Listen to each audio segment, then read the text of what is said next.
ఈ press meet కార్యక్రమంలో పాల్పంచుకుంటున్న మా కాంగ్రెస్ పార్టీ నాయకులందరికీ కూడా నమస్కారాలు తెలియజేస్తూ, మరి నిన్ననే అయిపోయిన సద్దుల బతుకమ్మ మరియు దసరా పండగ తెలంగాణ రాష్ట్ర ప్రజలకు, సూర్యాపేట నియోజకవర్గ ప్రజలకు కాంగ్రెస్ పార్టీ పక్షాన, టూరిజం పక్షాన శుభాకాంక్షలు తెలియజేస్తూ, మరి గత 9 రోజులుగా బతుకమ్మ అనేది పెద్ద ఎత్తున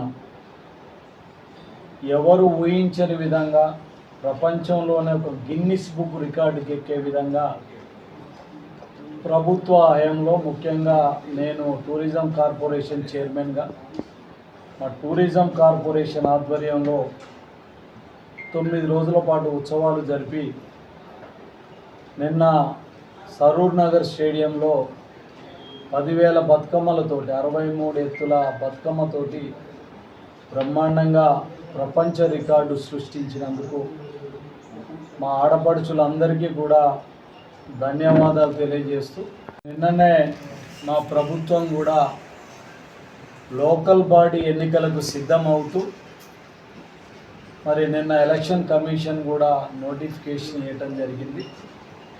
ఇచ్చిన మాటకు కట్టుబడి, అంటే భారతదేశ చరిత్రలో ఏ ప్రభుత్వం కూడా చేయని సాహసం రేవంత్ రెడ్డి గారి ప్రభుత్వం, ముఖ్యంగా బీసీలకు 42% తోటి జీవో ఇచ్చి ఈరోజు రిజర్వేషన్లు ప్రకటించి మరి ఎన్నికలకు పోతున్నందుకు మా నాయకునికి, ప్రభుత్వానికి కూడా మా నియోజకవర్గం తరఫున ధన్యవాదాలు తెలియజేస్తూ, గతంలో మరి ఇదే కేసీఆర్ గారు బీఆర్ఎస్ ప్రభుత్వం అంతకుముందు తెలుగుదేశం హయాంలో 32% ఉన్న రిజర్వేషన్ను 22% తగ్గించి సిగ్గు లేకుండా బీసీలకు అన్యాయం చేసి ఇవాళ బీసీల గురించి మాట్లాడే నైతిక హక్కు వాళ్ళకు లేదని కూడా నేను ఈ సందర్భంగా మనం చేస్తున్నాను.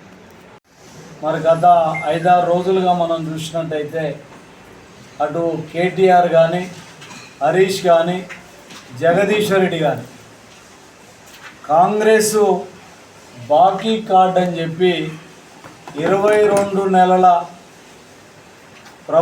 కాంగ్రెస్ ప్రభుత్వ పాలనలో మేము అప్పుపడ్డామని చెప్పి కార్డులు పంచే విధానానికి మరి వీళ్ళు ప్రారంభించి ఈరోజు మరి కార్డులు పంచుతున్నట్టు కూడా నేను చూడటం జరిగింది. అయ్యా, ఇలా మేము సూటిగా అడుగుతున్నాం, అసలు టీఆర్ఎస్ నాయకులకు సిగ్గుందా? ఒక పార్టీ మేనిఫెస్టోలో ఏదైనా అమలు చేస్తే దానిని బాకీ అనరు. ఈరోజు 90% హామీలను ప్రభుత్వం వచ్చిన ఫస్ట్ డేనే 3 హామీలను, 6 నెలలలోపు 50% హామీలను, సంవత్సరంలోపు 70% హామీలను, దాదాపుగా 20 నెలల పాలనకు వచ్చేటప్పటికి 90% హామీలను అమలు చేసిన ఘనత కూడా ఈరోజు కాంగ్రెస్ పార్టీకి దక్కింది. ఇలా వాస్తవంగా ఈ రాష్ట్ర ప్రజలకు కానీ, రాష్ట్ర ప్రభుత్వానికి కానీ నిజంగా బాకీ పడ్డదంటే ఈ చేతగాని దద్దమ్మ సిగ్గులేని టీఆర్ఎస్ నాయకులని కూడా నేను ఈ సందర్భంగా మనవి చేస్తున్నాను.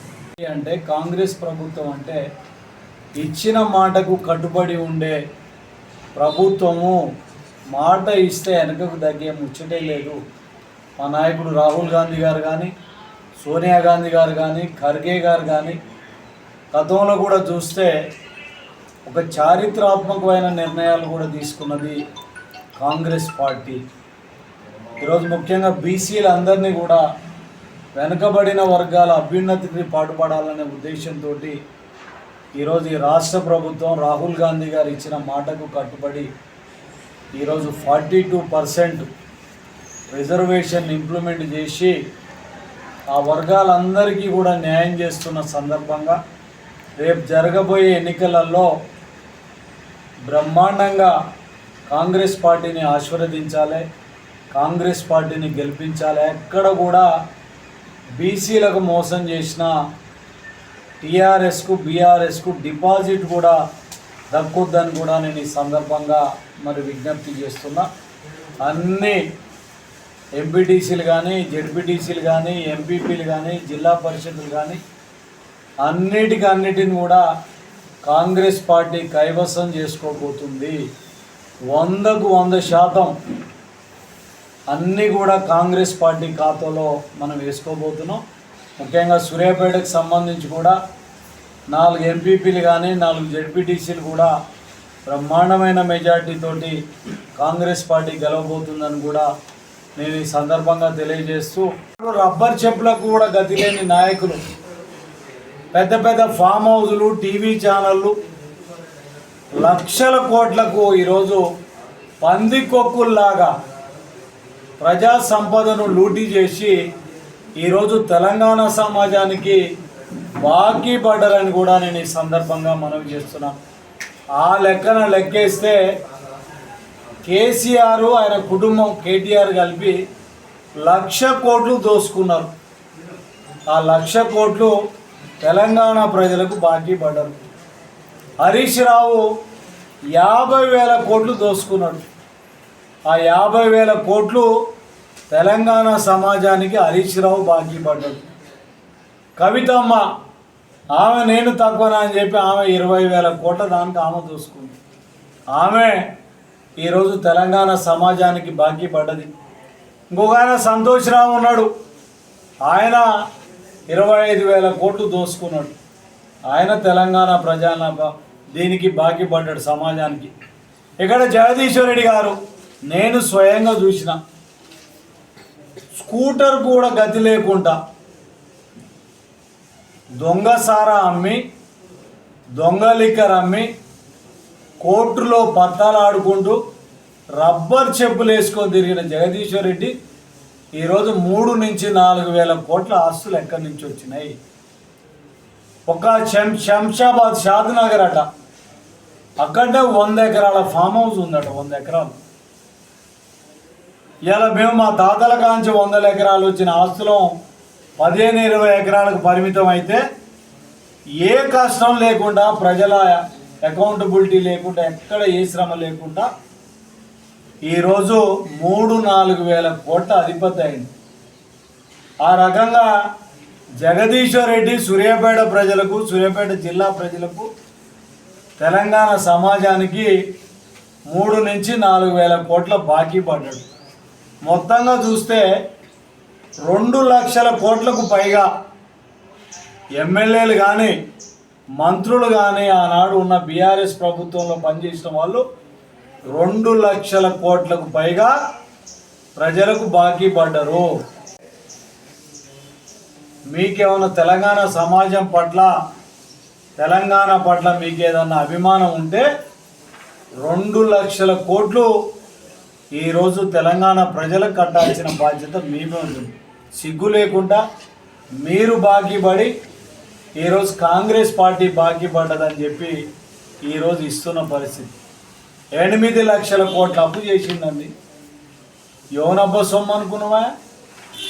ఇవాళ సంవత్సరానికి 1,00,000 కోట్ల దానిక వడ్డీలకు కానీ అసలుకు కానీ ఒక కాళేశ్వరం పేరు మీద 10 టీఎంసీల కెపాసిటీ లేని కాళేశ్వరాన్ని ఒక కూలేశ్వరం ప్రాజెక్టు కట్టి 1,00,000 కోట్లు దోసుకున్నారండి.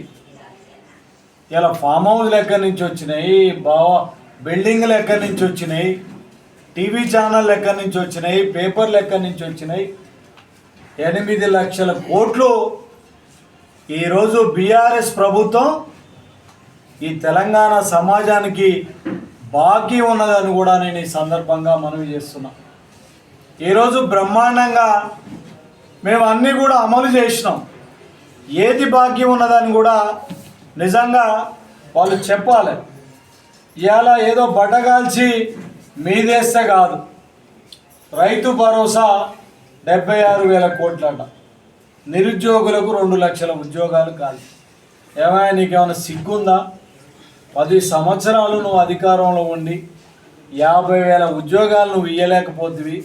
గ్రూప్ 1 ఒక్కసారి నువ్వు పరీక్ష పెట్టలేకపోయినావు. గ్రూప్ 1 సిగ్గు ఏదైనా ఉంటే మాట్లాడాలి. ఈరోజు రేవంత్ రెడ్డి గారి ప్రభుత్వం సంవత్సరన్నర కాలంలోనే 70,000 ఉద్యోగాలు భర్తీ చేసినాం. ఈరోజు గ్రూప్ 1కి సంబంధించి 20 నెలల కాలంలో ఎగ్జామ్స్ కండక్ట్ చేసి దాదాపుగా 526 మందికి మనం ఇవ్వటం జరిగింది. స్కూటీ బాకీ అట, విద్యా భరోసా కార్డు అట. అయ్యా, నేను ఈరోజు జగదీశ్వర్ రెడ్డిని అడుగుతున్నా, నీకేమైనా సిగ్గుంటే నువ్వు ఆనాడు రైతులకు 1,00,000 రుణమాఫీ అన్నావు, చేసినావా? ప్రతి ఒక్కరికి ఇంటికి ఒక డబుల్ బెడ్రూమ్ అన్నావు, 10 సంవత్సరాలలో నువ్వు ఎన్ని కట్టినవా? ఇవాళ ఒక్క సంవత్సరంలో మేము 3,500 ఇండ్లు ఈ నియోజకవర్గంలో ఇచ్చినాం. దాదాపుగా 2,000 ఇండ్లు గ్రౌండింగ్ అయినాయి.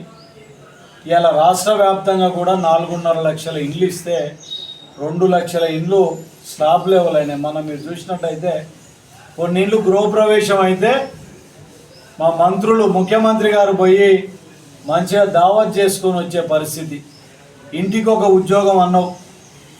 ఆ రోజు 2 లక్షల ఉద్యోగాలు ఖాళీలు ఉంటే కూడా పేదవాళ్ళ పిల్లలు ఉద్యోగాలు చేయడం ఇష్టం లేక ఆ ఉద్యోగాలన్నీ కూడా బాకీ పడ్డ చరిత్ర నీకున్నది. దళితులందరికీ 3 ఎకరాలు అన్నావు,